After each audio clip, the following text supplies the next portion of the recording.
টাকাই সবকিছু নয়, এই কথা বলা যত সহজ, বাস্তবে মানা ততটাই কঠিন। এই সমাজে টাকা ছাড়া কোনো মানুষের অস্তিত্বই স্বীকৃত নয়। যার হাতে টাকা নেই তার কণ্ঠস্বর শোনা হয় না, তার দুঃখ ব্যথা অনুভব করা হয় না। একজন মানুষ যখন অর্থহীন হয়ে পড়ে তখন শুধু তার প্রয়োজনগুলোই অপূর্ণ থাকে না, সাথে সাথে সমাজও তার উপর ছুড়ে দেয় অবহেলার, অবজ্ঞার আর অপমানের তীক্ষ্ণ বাক্য।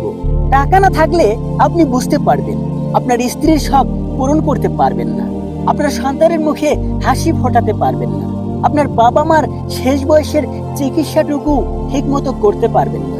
টাকা না থাকায় অনেক বাবা মা বিনা চিকিৎসায় পৃথিবী ছেড়ে চলে যায়। অনেক মানুষ নিজের স্বপ্ন ছুঁতে না পেরে অনেক ভুল সিদ্ধান্ত বেছে নেয় কেবলই টাকার অভাবে। টাকা না থাকলে আপনি যতই ভালো ব্যবহার করুন না কেন, কেউ মূল্য দেবে না।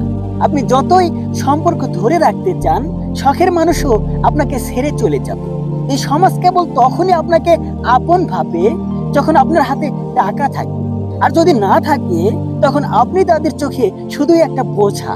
টাকা ছাড়া সুখ কেনা যায় না, ভালোবাসার মানুষকে পাশে রাখতেও টাকা লাগে।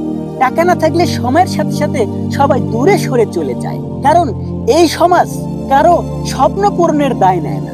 কেউ যদি ভাবে প্রিয় মানুষ কেন কেবল টাকার পেছনে ছোটে, তবে সে বোঝে না যারা টাকার পেছনে ছোটে তারা জানে অভাবের কষ্ট কতটা গভীর, তারা জানে সন্তানের মুখে হাসি ফোটাতে কতটা যন্ত্রণা সহ্য করতে হয়, তারা জানে সম্পর্ক টিকিয়ে রাখতে কতটা ত্যাগ স্বীকার করতে হয়, তারা জানে জীবনের প্রতিটা মুহূর্তে নিজের অস্তিত্ব টিকিয়ে রাখতে কতটা যুদ্ধ করতে হয়।